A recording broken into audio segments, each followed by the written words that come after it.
Imirwano irakomeje hagati ya 23 ndetse n'igisirikare cya Congo FARDC. Ni imirwano itoroshye kuko FARDC yatangiye gukoresha uburyo bw'indege. Nawe urabyumva, indege zirasira mu kirere, zibasha kurasa ibisasu biteye ubwoba, maze zikabasha gushwanyaguza uduce twose zirashwemo. Ku munsi w'ejo twabagejejeho iby'ibitero byagabwe n'igisirikare cya Repubulika ya Demokarasi ya Congo FARDC ku nyeshyamba za M23 aho zagiye zifata mu duce dutandukanye, uduce twa Jomba, uduce twa Canzu, uduce twa Musungati. Aho hose izi ndege zahamisha ibisasu, maze M23 itangaza yuko ibyo bisasu byakomerekeje abaturage abandi bikabica, maze bagahitamo kuva mu byo bagahunga. Umuvugizi wa M23 kurwaye mu bya gisirikare Bwana Major Ruringoma avuga yuko icyo FARDC yabikoreye kwari ukugira ngo abaturage bahunge, maze bigaragare yuko ngo uduce M23 yafashe nta mutekano urimo, abaturage bayanze bari kuyihunga. Nayo ikavuga yuko ikomeje kurinda abaturage ndetse nta n'umwe ufite ikibazo na kimwe. M23 ejo yahamagariye amahanga kurebera hafi kuko ngo FARDC ikomeje kwica abaturage. Bakunzi bacu, inama yabaye ni inama kandi ikomeye. M23 yahise yicara ikora inama yihuta. Haragaragara Bertrand Bisimwa, muramubona, no umuyobozi perezida wa M23. Murabona kandi Bwana Sultani Makenga, uyu ni general ukomeye cyane, umuyobozi w'urugamba, no umuyobozi wa gisirikare. Uwamwita umugaba w'ingabo ntabwo yababeshye cyangwa akamwita uri ku ruhembe. Ni utanga amabwiriza, ni utanga amawayiza, ni utanga ordre uko biri buze kugenda, ni utanga itegeko order. Ababwira aho batera, ababwira uburyo barwana, ababwira uburyo bavansa. No muhanga cyane mu bya gisirikare. Ngira ngo nababwiye uyu musirikare Sultani Makenga yaraturutse he, aruwa he, avuka he, akomoka he, yaragiye ku rugamba ryari, yararwanye ryari, kugeza n'uyu munsi wa none. Bakunzi bacu rero, M23 yakoze inama. Ni inama ikomeye, ntabwo ndibuze kubabwira ngo yabereye he, ntabwo mbizi. Icyakoza ni inama yabaye kandi yarigamije kurebera hamwe icyakorwa. Bimwe mu byavuye muri iyo nama nkuko bitangazwa na Bertrand Bisimwa, perezida w'iyi Mouvement 23, avuga yuko FARDC yahisemo intambara. Ati twebwe turacyensista, ese tubigenze gute? M23 twebwe dukora iki M23? Nibivugwa na Bertrand Bisimwa. Ati FARDC yahisemo intambara ndetse banze kwicara natwe ngo tuganire. Ati icyakoze icyo nababwira nuko bagomba kwirengera ibintu byose bizaba. Ati bagomba kwirengera ibintu byose bizaba, ati kandi bibagirwa icyo cyitwa kutwambura uduce twafashe. Ati ntibyabaho. Ati twiyo dufasha hano tuba tuhafashe, ntabwo dushobora kuharekura. Batangiye bafata Bunagana, nyuma yaho bakurikizaho ibindi bice byinshi byo muri Rucuru. Ubu ikigo cya gisirikare cya Rumangabo kiri mu binwe yabyo, kiri mu ntoki zabyo, ndetse M23 ntabwo yaharekura nubwo byagenda gute. Ivuga yuko ahubwo nibakomeza kuyirasaho ibisasu, iminsi mike irabiri mu mujyi wa Goma nawe iri kuwukontrola. Ibi ntago ari ubwa mbere babibaye kuko mu myaka 10 ishize iyi M23 yari gifata umujyi wa Goma neza irawubundikira iwugira iwayo mu minsi 10, nta muntu ucira nta numira. M23 ari nkuru ariyobora ako gace kose. Umujyi ufatwa nk'umurwa mukuru wa Kivu y'Amajyaruguru. Niho haba ibikorwa byinshi, niho haba administration, niho haba ibigo bya gisirikare, ibigo by'indege, ibibuga by'indege, ibigo bikomeye by'ubucuruzi, ndetse na gace gakomeye cyane mu bucuruzi. Iyi Goma rero igeze gufatwa na M23. Major Ruringoma, umuvugizi wa M23 mu bya gisirikare, akavuga ko FARDC yaramuka idashyize intwaro hasi ngo yemere kwicarana nabo kumeza y'ibiganiro, yuko byanze bikunze bizarangira na Goma yifashe ndetse n'utundi duce. Ati imijyi y'ingenzi ati tuzayifata.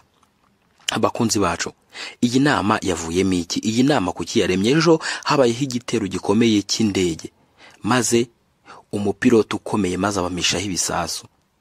Hagaragaye video inyeshyamba za M23 ziruka, ariko ari nako zihisha ndetse nazo zirasa zirwanaho. Nkuko Major Ruringoma bivuga, baramubaje batese ubundi mwari mwiteguye, ubundi ntabwo bamufite yuko iki gisirikare cya FARDC kiraza kubamaza amasasu aturutse mu ndege. Major Wiringoma aravuga ati reka dati twebwe ibyo byose twe twabyiteguye, twari twabyiteguye tubifite neza, twari tuzi neza yuko baraza kutugabaho ibitero, baraza gukoresha izi ndege zabo bazanye. Izi ndege nababwiye ubwoko bwazo, kari indege zikomeye, indege zinyaruka zirukanka cyane ariko zisaba umuhanga.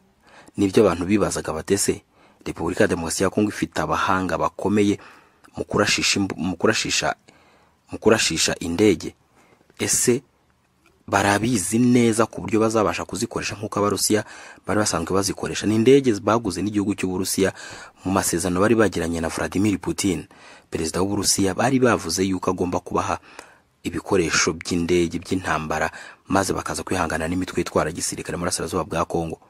Kugeza ubu ngubu nubwo muri Repubulika ya Demokarasi ya Kongo habarirwa imitwe igeze mu 130 nk'uko bivugwa n'ishyirahamwe ry'umuryango w'abibumbye ONU, kugeza ubu ngubu M23 bigaragara ko ari ihangayikishije ubutegetsi bwa Repubulika ya Demokarasi ya Kongo.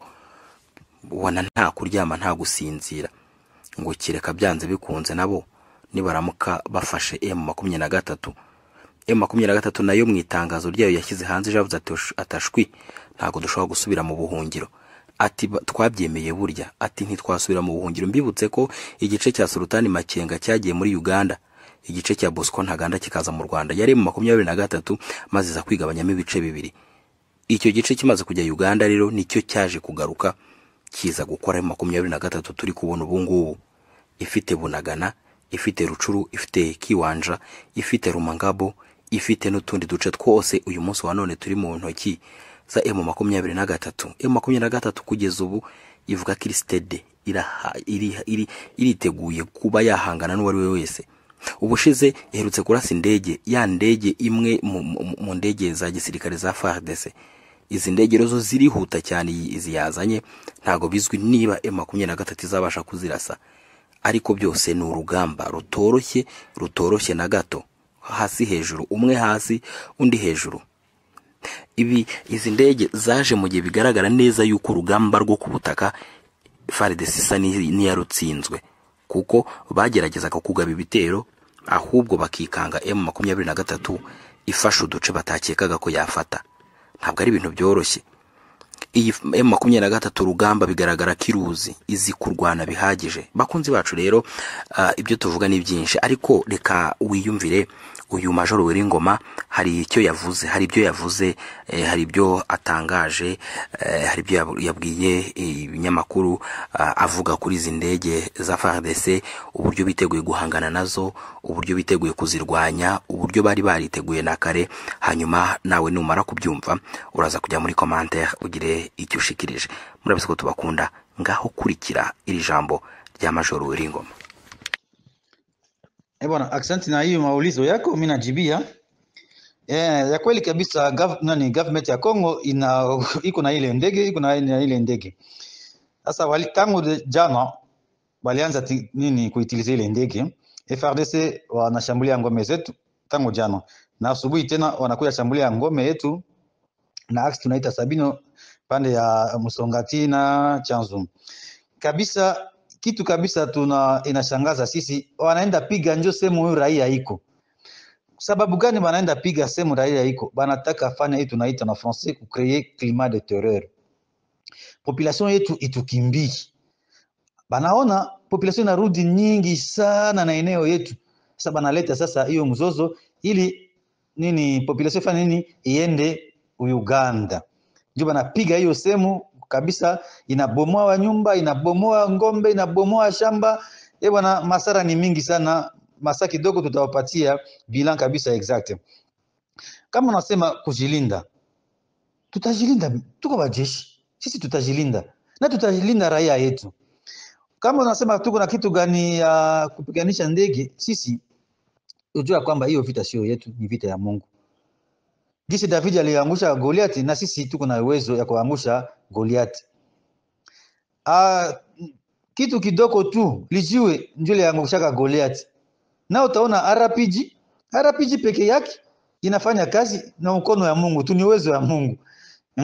Ina uwezo ya Mungu.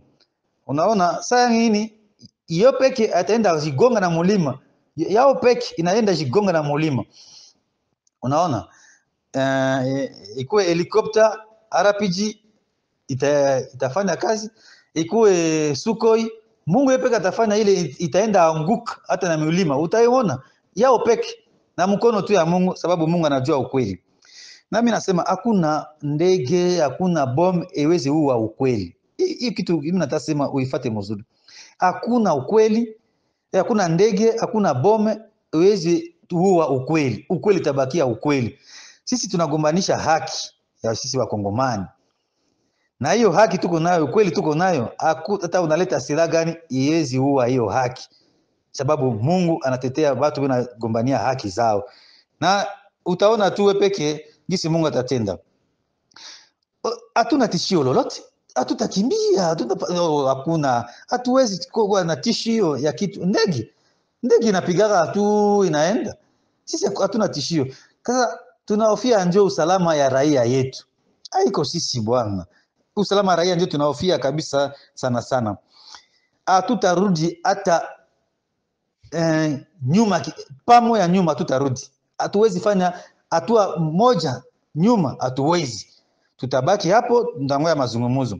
Na kama manakuwa tu attack, tutajilinda. Na tutajilinda vizuri sana. Hiyo usiogope bwana. Tuko wajeshi bwana. Na morali iko zaidi, tuko na viongozi bora. Tuko na jemedari yetu General Major Vital Makenga anajua ongoza maneno. Utaona tu gisi itaenda vizuri sana na dunia itashangala. Unasema FRDC iko na jiorganize, hata bana jiorganize namna gani? Hiyo au biko na vitu tatu inabaongoza: bangi, rutuku, bwizi. Sasa sisi iko na vitu tatu inatuongoza: Mungu, general leadership vizuri na discipline. Abawezi gombana na sisi, abawezi tuweza bwana. Asante.